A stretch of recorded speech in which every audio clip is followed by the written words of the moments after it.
मोक्षमार्गस्य नेतारं भेत्तारं कर्मभोभृतां ज्ञातारं विश्वतत्त्वानां वन्दे तद्गुणलब्धये लक्ष्मीनिवासनिलयं विलीनविलयं निधाय हृदि वीरम् आत्मानुशासनमहं वक्षे मोक्षाय भव्यानाम् अंतिम शासन नायक 1008 भगवान महावीर स्वामी की जय।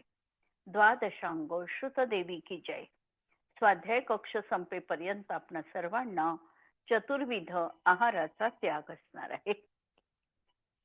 आत्मानुशासन हा गुणभद्र आचार्य रचित ग्रंथ आपण बघतो आहे आणि सर्वप्रथम आचार्यांनी 4 आराधनांचं स्वरूप या ग्रंथामध्ये प्रतिपादन करणार आहे ही प्रतिज्ञा केली की अशा तऱ्हेने आत्मानुशासन अनुशासन आत्म्याचं कशाने होईल तर 4 आराधना जीवनात आल्या तर आत्मा मोक्षमार्गी बनणार आहे। म्हणजे हे अनुशासन त्यांना अभिप्रेत आहे आणि त्या दृष्टीने सर्वप्रथम आप्तांची सिद्धी केली। आप्त कुणाला म्हणायचं हे सिद्ध केलं आणि त्यानंतर प्रथम आराधना जी दर्शन आराधना आहे याचं स्वरूप आचार्य स्पष्ट करणार आहे। सम्यक दर्शन श्रद्धा गुणाचा निर्मल पर्याय, अंतरंग निमित्त कारण असणार आहे 4 अनंतानुबंधी आणि दर्शन मोहनीयाच्या 3 प्रकृती, सम्यक्त्व, अमिथ्यात्व, सम्यक मिथ्यात्व आणि सम्यक प्रकृती। या 7 कर्मांच्या अनुदयात जीवाचा जो स्वभाव अभिव्यक्त झाला त्याचं नाव आहे सम्यक दर्शन। अंतरंग कारणाच्या निमित्ताने आम्ही हा विचार केला। नंतर बहिरंग कारणाच्या अपेक्षेने सम्यक दर्शन सांगताना सांगितलं तो जीव संज्ञी पाहिजे, कारण उपदेश त्याला ग्रहण करता यायला पाहिजे, पर्याप्तक पाहिजे, नंतर तो गर्भज पाहिजे। गर्भजचा नियम हा फक्त कर्मभूमी जीवांसाठी लावायचा। कर्मभूमीज मधले मनुष्य आणि तिर्यंच, जे सम्मूर्छन मनुष्य असतील किंवा सम्मूर्छन जे तिर्यंच आहे त्यांना सम्यक दर्शनाची प्राप्ती होऊ शकत नाही, प्रथमोपशम सम्यक्त्वाची।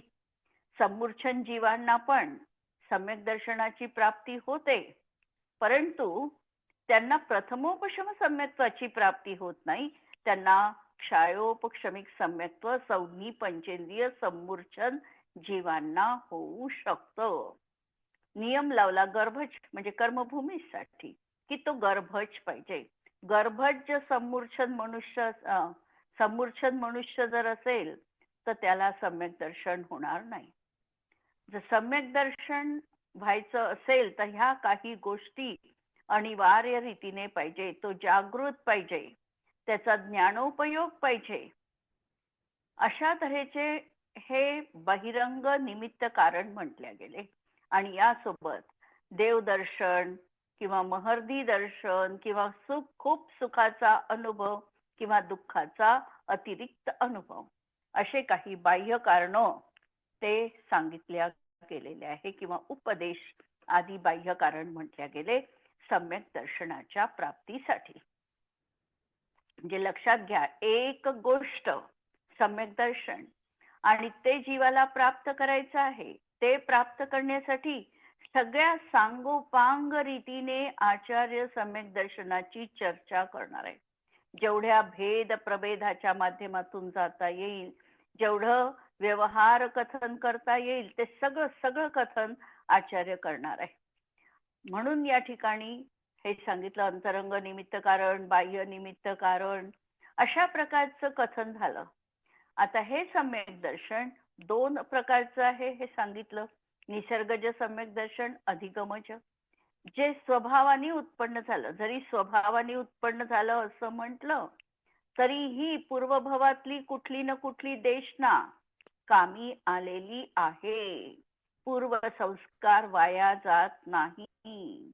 म्हणजे जरी निसर्गज सम्यक दर्शन असेल तरी कधी ना कधी भवभवांतरी कोणत्या ना कोणत्या सद्गुरूंचा उपदेश कानी पडला असेल तो ऐकलेला असेल, तो त्यावेळेला रुचलेला असेल, पण त्यावेळेला सम्यक दर्शन झालं नाही. नंतर कालांतराने तो उपदेश कदाचित स्मरणात आला असेल, काय झालं असेल, आणि सम्यक दर्शन झालं. त्याला म्हटलं निसर्गज सम्यक दर्शन.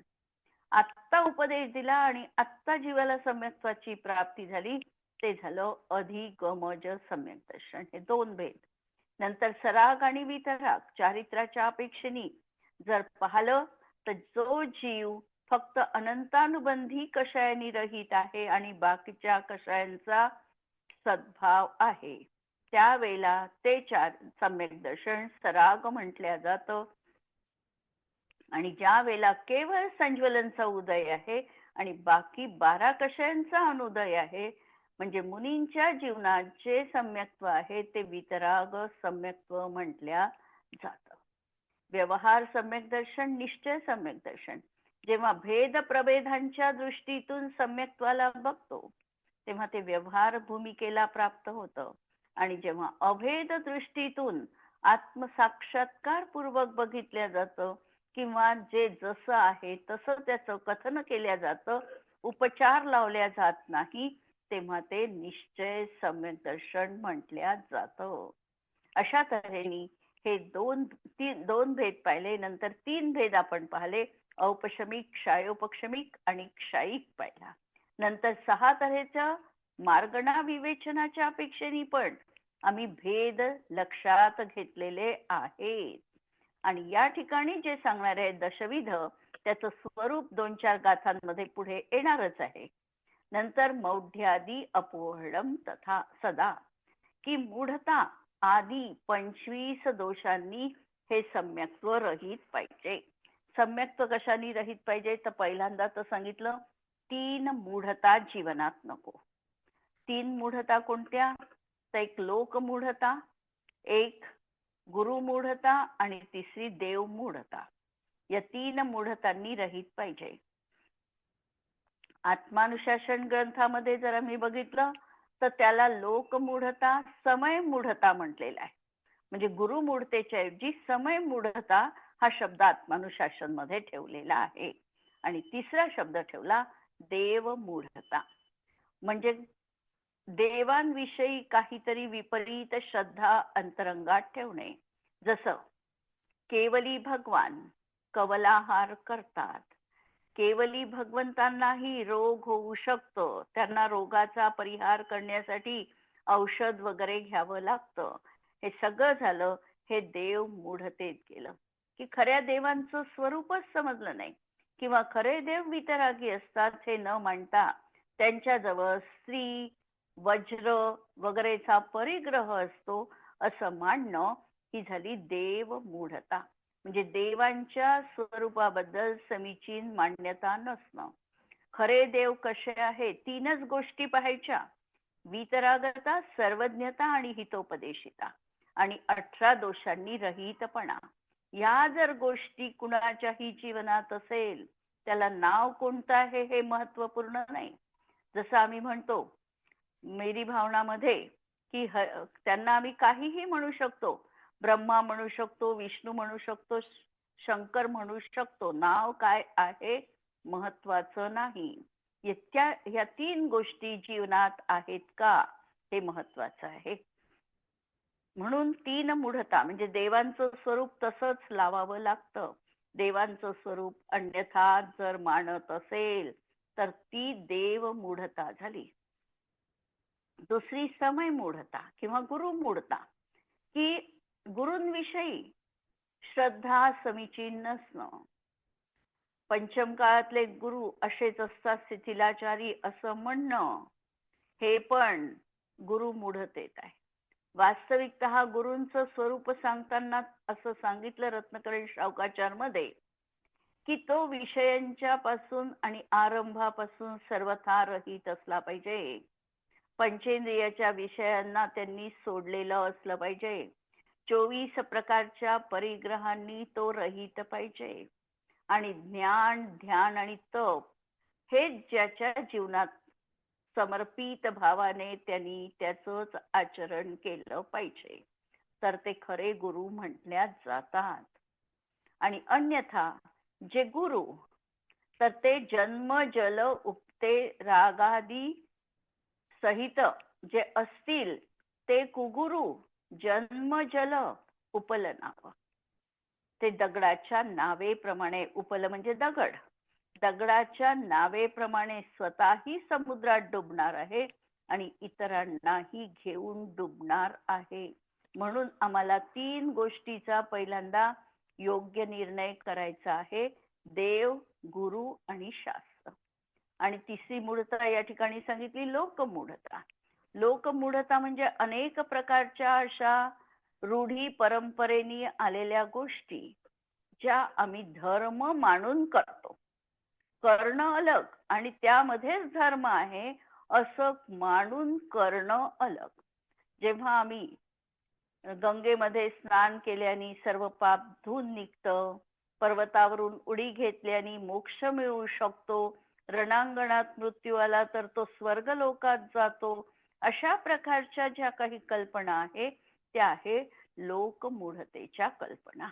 म्हणून खरा व्यक्ती जो आहे, श्रद्धाळू जो आहे, यांनी 3 मूढतांना सोडायला पाहिजे. या 3 मूढता नको. आणि कधी सुटतील ह्या 3 मूढता जीवनातल्या, तर समीचीन स्वरूप कळल्याशिवाय समजू शकत नाही. म्हणून स्व म्हणजे दोष गुण जाणे ते, दोष गुण नको कैसे तजिये गहिये बिन जाने ते. जर आम्ही जाणलं नाही गुण काय आहे आणि दोष काय आहे, तर आम्ही दोषांना सोडू शकत नाही. आम्हाला दोष देखील ज्ञात असले पाहिजे आणि गुण देखील ज्ञात असले पाहिजे. म्हणून पहिल्यांदा तर गुरु, देव, शास्त्र यांचा निर्णय करायचा आहे. आणि हा निर्णय नसेल तर ते सम्यक दर्शनामधले 3 दोष सांगितले, 3 मूढता. पुढे सांगितले दोष, आणखी कोणते सांगितले दोष? तर अष्टमदा, 8 प्रकारचा मद. मद याचा अर्थ उन्मत्त दशा, गर्व करणं. वास्तविकतः प्रत्येक जीवाचा स्वभाव हा समान आहे. कुणीही लहान नाही आणि मोठं नाही. आणि जिथे लहान मोठेपणाचा भेद नाही, एका समान लेवलवर जे आहे, तिथे गर्व कसा असणार?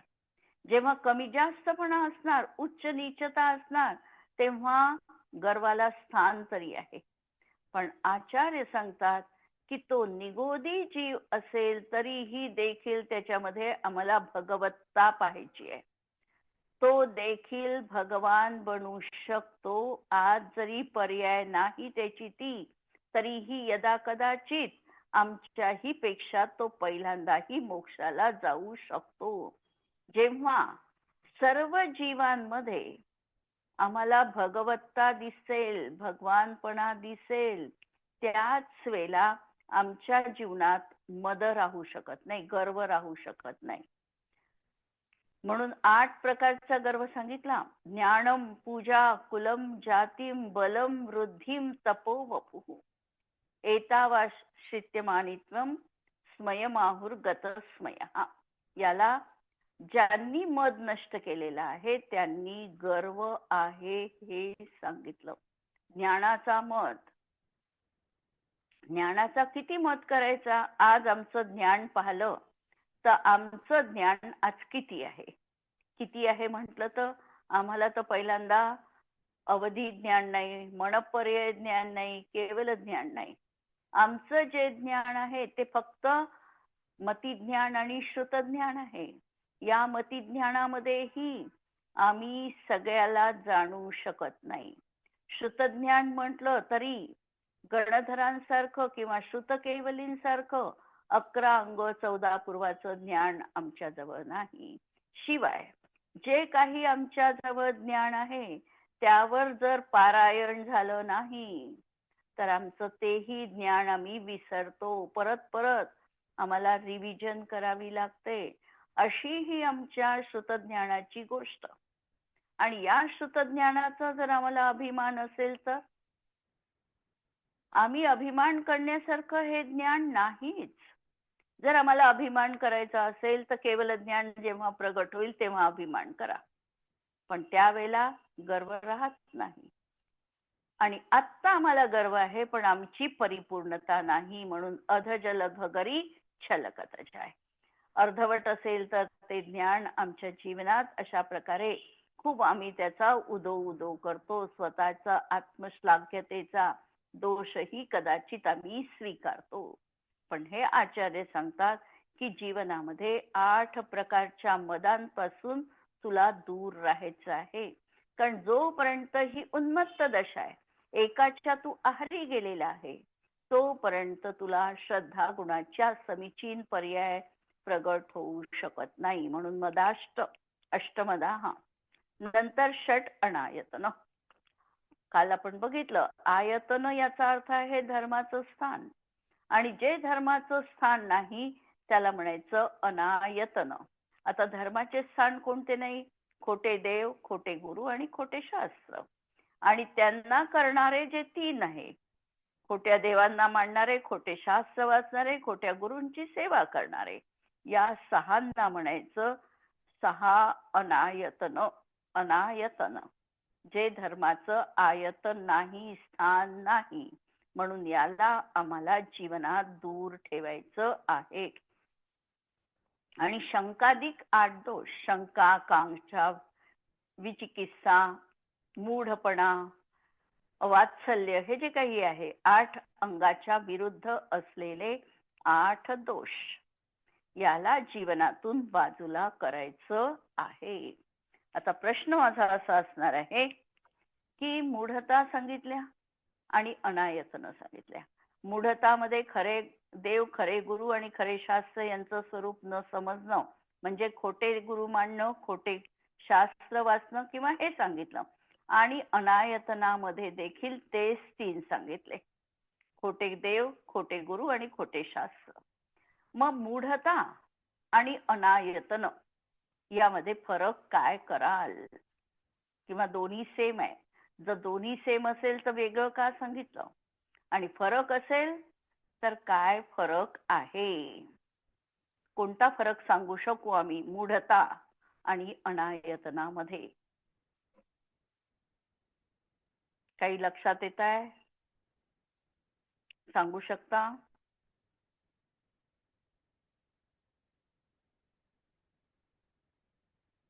तर परत पहा, आता इथे महत्वाचं की मूढता हा जीवाचा भाव आहे. मूढता कुणात आहे? जीवामध्ये आहे. जीव हे भाव करत आहे की त्यांनी खऱ्या खोट्याची विवक्षा न ठेवता खोट्या गुरूंचं स्वरूप त्यांनी स्वीकारलं किंवा मान्य केलं.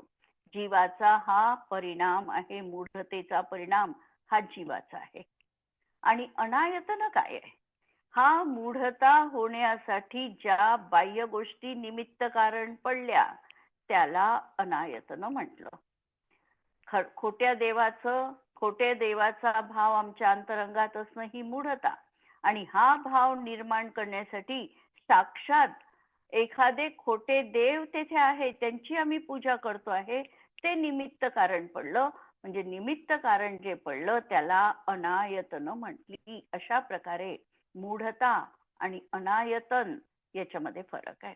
मूढता जीवाचा स्वतःचा परिणाम झाला, आणि अनायतन हा परिणाम होण्यासाठी जे बाह्य निमित्त कारण पडलं, ज्याच्या अनुषंगाने आमच्यात मूढता निर्माण झाल्या, तो बाह्य निमित्त कारण म्हणजे अनायतन आहे. अशा प्रकारे 25 दोषांनी, म्हणून मौढ्याद्य पोढम सदा. आणि काय आहे? 25 दोषांनी सम्यक्त्व रहित पाहिजे. आणि पुढे सांगितलं की संवेगादि विवर्धितम. संवेगादि विवर्धितम, संवेगानी जे संवेगादि गुण आहे, या संवेगादि गुणांनी जे सम्यक्त्व वाढविणार आहे, वर्धित करणार आहे. कारण जे सम्यक दर्शन तर स्वतःचा गुण आहे, हा तर शोभायमान आहेच आहे. पण हा गुण शोभायमान असताना त्याला जर कोंदण देखील तशा प्रकारचं उत्कृष्ट मिळालं, जसा हिरा तर सुंदर आहे, पण हिऱ्याला सुवर्णाचं कोंदण मिळालं तर हिरा अधिक खुलून दिसतो. बांगडी तर सुंदर आहे, पण ती बांगडी जर रत्नाची असेल तर सुशोभित आहे. सरोवर तर सुशोभित आहे, पण त्यात पद्म उगवलेले असतील, कमळ खिललेले असतील तर ते सुशोभित आहे. त्याप्रमाणे सम्यक दर्शन स्वयं शोभायमान आहे, पण त्याला जर अशा प्रकारे ह्या गुणांचं कोंदण असलं तर ते आणखी शोभून दिसतात. म्हणून संवेगादी विवर्धितम, संवेगादांनी जे वाढविलेलं आहे, म्हणजे संवेग, अनुकंपा, आस्तिक्य हे जे भाव सांगितले, प्रशम, या भावांनी हे सम्यक दर्शन अधिक असं सुशोभित झालेलं आहे. संवेग याचा अर्थ संसार भीरुता. धर्मफल दर्शनेच हर्षोवा आदी शब्दाने वैराग्य, निंदा, गर्हा अशा प्रकारच्या गुणांना या ठिकाणी ग्रहण करायचं आहे. सम्यक दर्शनचे 4 गुण तर आम्हाला नित्य माहिती आहे: प्रशम, संवेग, अनुकंपा आणि आस्तिक्य. आणि यासोबत कुठे कुठे सम्यक दर्शनाचे आणखी 8 गुण पण सांगितलेले आहे. ते कोणते सांगितलेले आहे? तर पहिला सांगितला संवेग, तोच संसारापासून भयभीत असणं. दुसरा सांगितला निर्वेद, म्हणजे संसार शरीर भोगांपासून विरक्ती असणं. संवेग, निर्वेद, विरक्ती असणं. नंतर निंदा, निंदामध्ये स्वतःच्या ज्या काही दोष आहे त्याची स्वयं आलोचना करणं. हा दोष माझ्या जीवनात घडला, त्याबद्दल स्वयं स्वतःच्या साक्षीने त्याची आलोचना करणं, हा झाला निंदा. नंतर गर्हा, की जे काही दोष घडलेले आहेत ते गुरूंजवळ जाऊन प्रगट करून स्वतःबद्दलचा आलोचनाचा भाव असणं, हे झालं गर्हा. नंतर उपशम, कषायांची मंदता असणे, क्रोध, मान, माया, लोभ जीवनात मंद रूपाचे असणे, उपशम.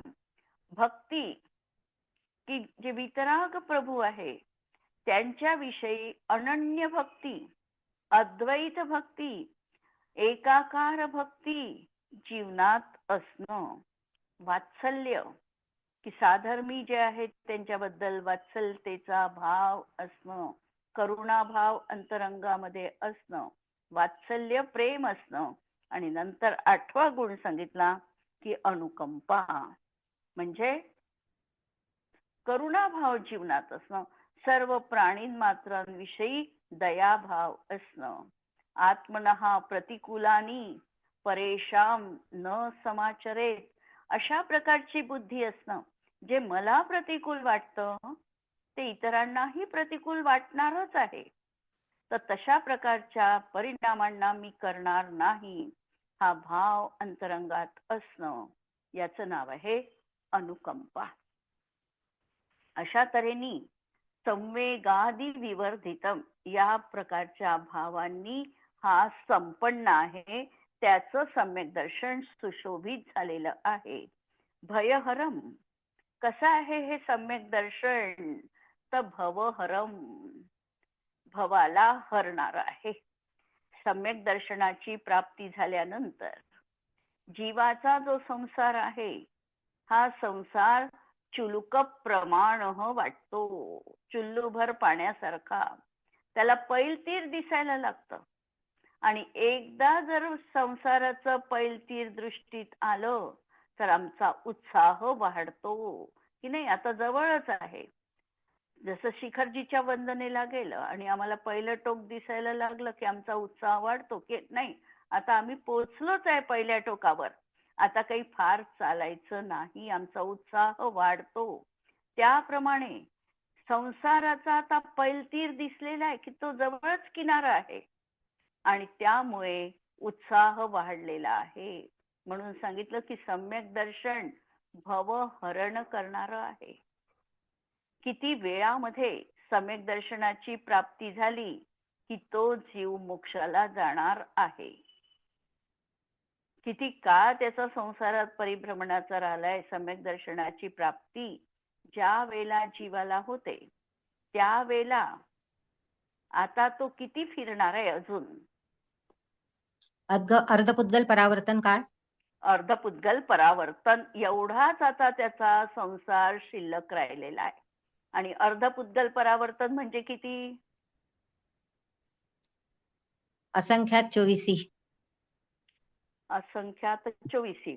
अजून दुसरं कोणतं उत्तर? आता हा जो असंख्यात परावर्तनाचा काळ आहे हा कसा पाहायचा? तर परावर्तन एकूण किती प्रकारचं सांगितलं? 5 प्रकारचं 5 है ना? प्रकारचा. 5. कोणतं? द्रव्य, क्षेत्र, काल, भाव आणि भव. भव. द्रव्य, क्षेत्र, काल, भव आणि भाव असं 5. भाव शेवटी लावायचा कारण भाव परिवर्तनाला सगळ्यात जास्त काळ लागणार आहे. द्रव्य, क्षेत्र, काल, भव आणि भाव याच्यामधलं द्रव्य परिवर्तन पहिल्यांदा पाहायचं.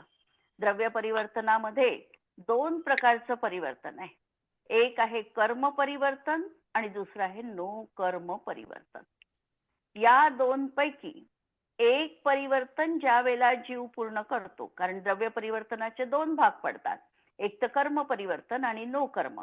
कर्म म्हणजे जीवानी तसाच परिणाम केला आणि तसंच कर्म आलं आणि तेच परत एक एक वाढत परत ते पहिल्यापर्यंत आलं, तर ते झालं कर्म परिवर्तन. आणि नो कर्मामध्ये जीवानी परिणाम केल्यानंतर जी नो कर्म वर्गणा आली आहे ती परत परत वाढत वाढत त्याच पॉइंटला आली परत की परत नो कर्म परिवर्तन पूर्ण. हे तर आता शॉर्ट मध्ये आहे. याचं जर विस्तृत वर्णन पाहायचं असेल तर आम्हाला कार्तिकेय प्रेक्षामध्ये पाहायला मिळतं. या 2 पैकी ज्या वेळेला एक परिवर्तन तो पूर्ण करेल, त्याचाही काळ खूप असंख्यात वर्ष आहे, ते परिवर्तन ज्या समयात त्याचं पूर्ण होईल त्या परिवर्तनाला म्हणायचं अर्धपुद्गल परावर्तन. कर्म परिवर्तन पूर्ण होईल किंवा नो कर्म परिवर्तन, तर ते परिवर्तन म्हणजे कोणतं? अर्धपुद्गल परावर्तन. आणि आता त्या जीवाचा संसारामध्ये परिभ्रमणाचा काळ अर्धपुद्गल परावर्तन शेष राहतो.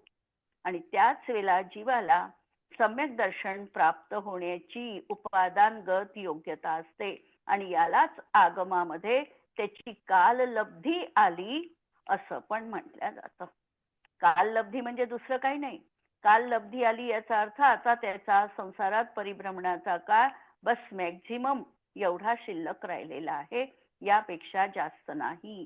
की त्या कालाच्या अपेक्षेने त्याला काललब्धी आलेली आहे असं म्हटलं जातं. भवहरम, तर त्याचा आता हा संसारामध्ये परिभ्रमणाचा काळ अर्धपुद्गल परावर्तन फक्त शिल्लक आहे.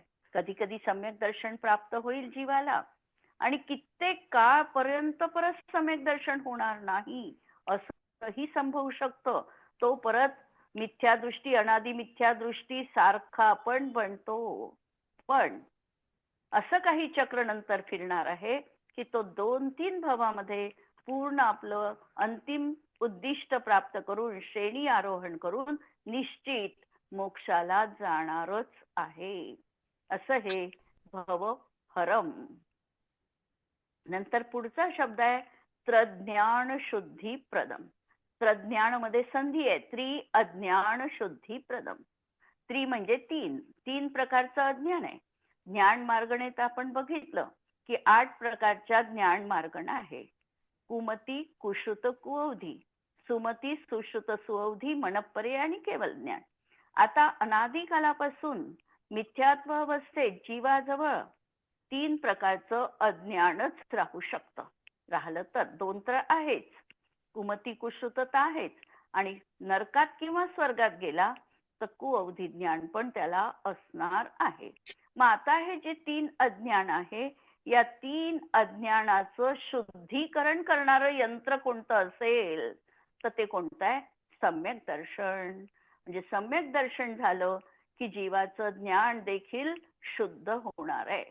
सम्यक साथे ज्ञान होय पै भिन्न अराधो, लक्षण श्रद्धा जान दुहुमे भेद अबाधो. कारण सम्यक दर्शन झालं की ते आमच्याजवळ जे काही ज्ञान आहे त्याच्यावर शिक्कामोर्तब झालं की हे समीचीन झालं, आता त्याला कुणीही अडवू शकत नाही. म्हणून सम्यक दर्शन हे असं माध्यम आहे की ज्याच्यामुळे आमच्या 3 अज्ञानाला सुज्ञानामध्ये ते परिवर्तित होणार आहे. म्हणून ज्ञान शुद्धीप्रदम. निश्चिन्वन अशा प्रकारे निश्चय करून, कशाचा निश्चय करायचा आहे तर नव सप्ततत्व, नवतत्वांचा किंवा सप्ततत्वांचा. 9 तत्व जर आम्ही म्हटले तर त्याच्यामध्ये पुण्यपाप जोडायचं, आणि 7 म्हटले तर पुण्यपाप काढून 7. जीव अजीव आश्रव बंध संवर निर्जरा आणि मोक्ष अशा या तत्वांवर. आणि हे तत्व कसे आहे तर अचल प्रासाद आरोहताम. अचल असा जो प्रासाद आहे.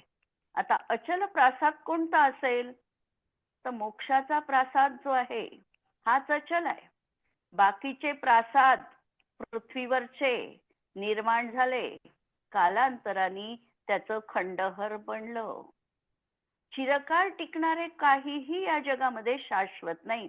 अशा कितीतरी संस्कृती आल्या आणि कितीतरी संस्कृतींचा लोप झाला. कितीतरी मंदिरांची निर्मिती झाली आणि कितीतरी मंदिरांचा विध्वंस झाला. कितीतरी राजवाडे उभारले गेले असतील, पण सगळे नामशेष झालेत.